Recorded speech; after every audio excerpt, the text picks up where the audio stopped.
Magandang gabi mga masters, bali ngayon po ay 8 videos po ma-upload ko po sa aking YouTube channel. Tama nga mga masters, 8 videos. Yon, what's up mga masters? Nandito na naman tayo sa panibagong araw, panibagong kabanata na naman ang pagsasama-samahan natin ngayon guys.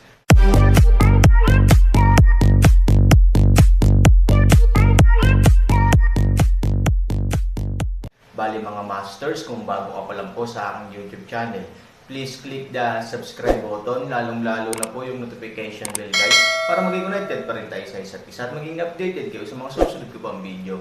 Bali mga masters, bago natin umpisahan ng kwento ay mag-shoutout po muna tayo para sa mga solid nating tagapakinig. Shoutout kay Jong Kiaured at shoutout kay Jeffrey Comanda. Yun na nga mga masters, no? Bali hindi na ito patagalin. In 3, 2, 1, let's go!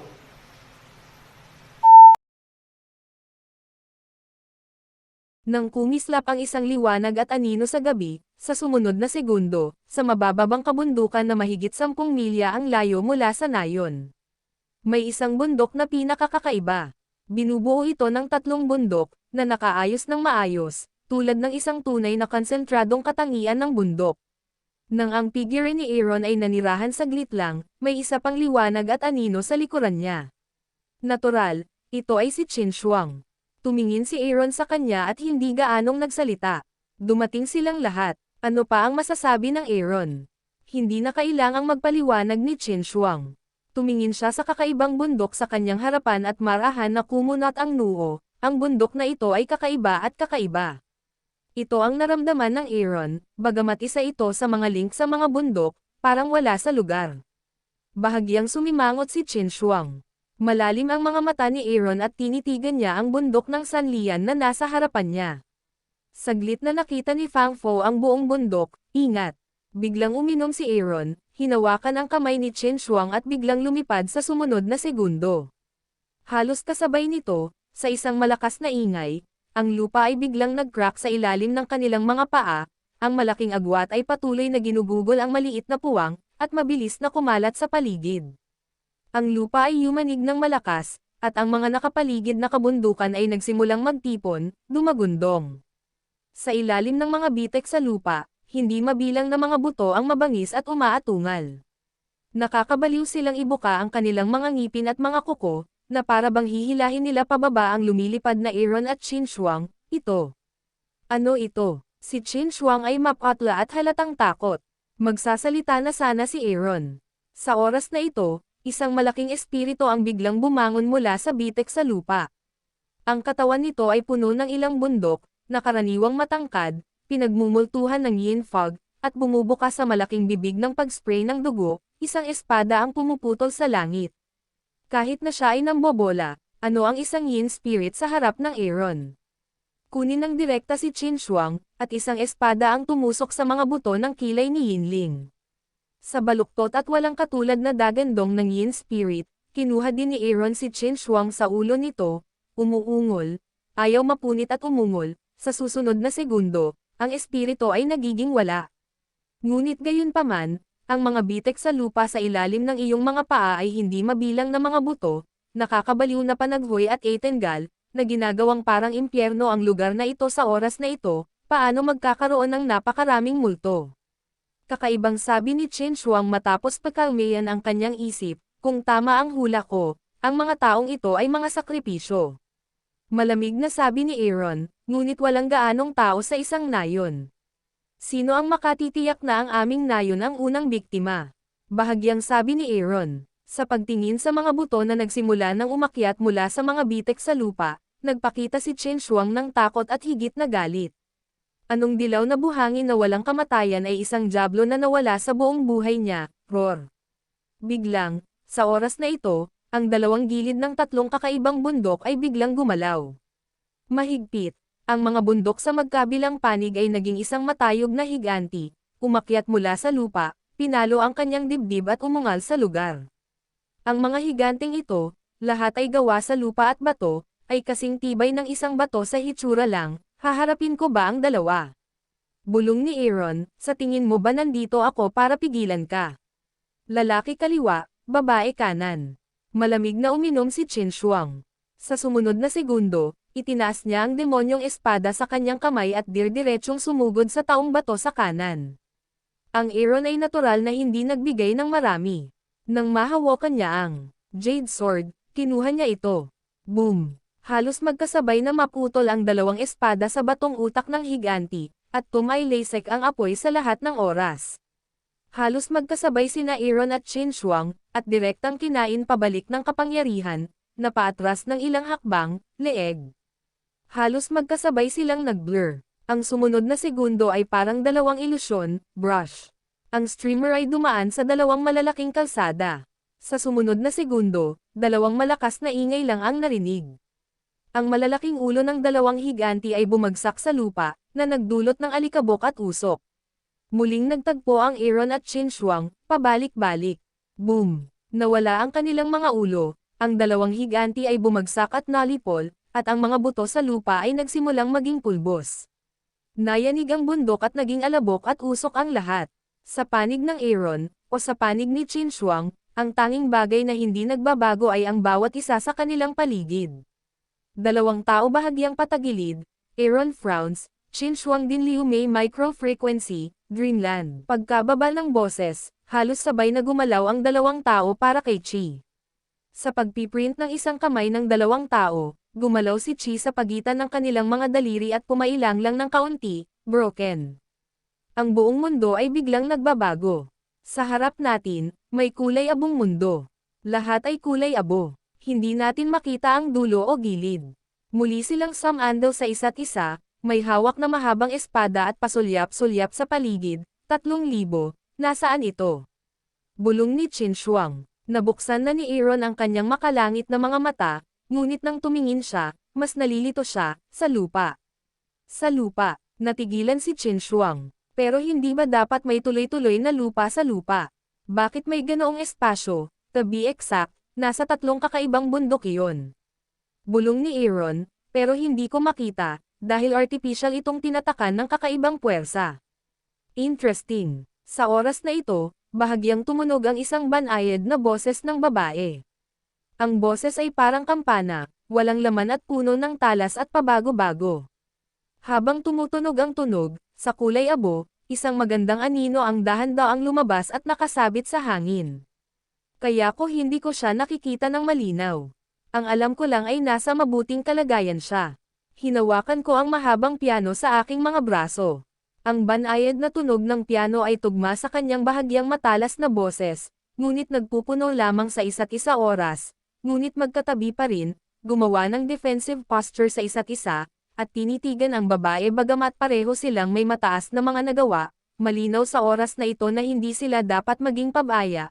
Ano ay gwapong lalaki at magandang babae, hindi ko akalain na may ganito kagandang babae sa mundo, malumanay na ngumiti siya.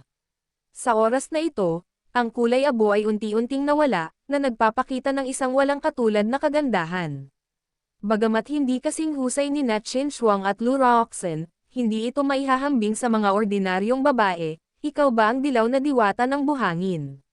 Bahagyang nagulat si Aaron. Kung tutuusin, ang isang lalaki na dalubhasa sa pagnanakaw at pagpatay ng mga babae ay dapat na lalaki sa pangkalahatan. Nakakagulat na ang dilaw na buhangin na walang kamatayan ay naging isang babae, Wong Sha Taisin. Ngumiti siya, malumanay, maganda ang tanawin, kamag-anak, mas gusto kong tawagin ako ng iba na ninuno ng mga immortal sa lupa. Karapat-dapat kang maging isang engkanto, sabi ni Qin Shuang coldly, babae, matatalas ang ngipin at matalas ang bibig. Pero sinong nagpapaganda sa'yo? Ngumiti siya ng malumanay, hindi galit, mamaya, hayaan mong gamitin mo ang bibig ng babae sa ibang lugar. Bahala ka. Tahimik na ngumiti si Aaron, pagod na akong marinig iyon. Bumagsak ang boses at tumaas ang kamay. Sa oras na iyon, nagkalat ang mga abo ng Aaron sa ilalim ng kanyang mga paa, at may ilang puting buto sa lupa. Obviously, mga dalubhasa ito na dumaan dito at gustong maglabas ng galit para sa mga taga-nayon, pero buto na lang ang natitira. Ano ang pinagkaiba mo sa kanila? Malumanay na ngumiti ang babae, na napakasama at kaakit-akit, at ang mga mata ng isang pares ng mapang-akit na mga kaluluwa ay puno ng dugo. Sa sumunod na segundo, bigla niyang pinahit ang mahabang piano sa kanyang mga bisig at tinugtog ang kanyang kamay ng biglang, dang-dang. Ang tunog ng piano ay biglang naging dalawang light wave at tumama sa isang iglap, isang maliit na kasanayan. Sa sandaling inumin ni Aaron ang malamig na tunog, ang chi ng kaguluhan sa kanyang kamay ay biglang nabitawan sa Jade Sword. Ang Jade Sword ay biglang bumukas ng may enerhiya, na direktang nagbukas ng liwanag na alon na binago ng tunog ng piano. Halos sa parehong oras, medyo maswerte rin si Qin Shuang sa kabaligtaran, ang demonyong espada ay biglang naging ilang anino ng espada at direktang inatake ang babae, brush, ilang anino ng espada ang sunod-sunod na sumalakay, at ang babae ay mabilis na kinalikot ng ilang mga string upang tunawin ang mga ito. Gayunpaman, hindi niya napigilan ang huling espada, kaya kinailangan niyang magtago ng bahagya, ngunit nang siya ay tumalikod, may sugat sa kanyang mukha, at umagos ang dugo. Marahan niyang hinawakan ang sugat, galit ang mukha at medyo nanunokso, ito pala ay isang asong lalaki at babae na may espesyal na katawan. Interesting. Bigla kong gustong malaman, anong kasamaan mo kung manganak ka ng bata? Tapos ngumiti siya ng pilit, gusto kitang ipanganak. Ang Aaron ay malamig na uminom. Ang sumunod na segundo, ang Jade Sword ay kaunti, at ang malamig na on ay paparating na, it's none of your business kung kami ay may mga anak o wala. Uminom din si Qin Shuang na may malamig na mukha. Ang espada ng demonyo ay biniyayaan ng aura at tumama sa mga kilay ng babae. Ngunit, ang pag-atake na may kapangyarihan ng dalawang tao ay hindi magagapi, ngunit hindi bababa sa mahirap na makatagpo ng isang kaaway. Pero sa mukha nitong babaeng ito, nagsaksak-saksak sa hangin ang babae, pero kung tutusin ay malayo ito kahit lumipad ng daan-daang metro, nag-iisa lang sila. Hindi man lang kumikibo ang babae, tumingin lang siya sa kanila at tumawa ng ilang sandali, napahiya sila, broken. Halos wala ng oras para magmuni-muni ang dalawang tao. Sa sumunod na segundo ay direktang napailing sila sa tunog ng piano. Nang sila ay bahagyang lumaban at handa ng umatake muli, biglang, ang banayad na umaagos na tunog ng piano ay naging madalian, tulad ng anino ng isang espada. Ang nakakatakot pa ay ang tunog ng piano ay napakatindi, ngunit wala na namang piano wave na hum-ampas, ngunit ang kanilang mga katawan ay ganap na nakakulong sa lugar. The next second, halos sabay silang sumimangot. Ang sakit mula sa Yuan God ay hindi lamang nagdulot sa kanila na wala ng kapangyarihang lumaban, kundi pati na rin ang mahabang espada sa kanilang mga kamay ay nahulog. Napahawak ang mga tao sa kanilang ulo sa sakit. Halos hindi na sila makatayo ng maayos. Ang buong tao ay hindi napigil ang magulat. Mahigpit at, nagsimula na ring magbago ang kalagayan ng dalawang tao.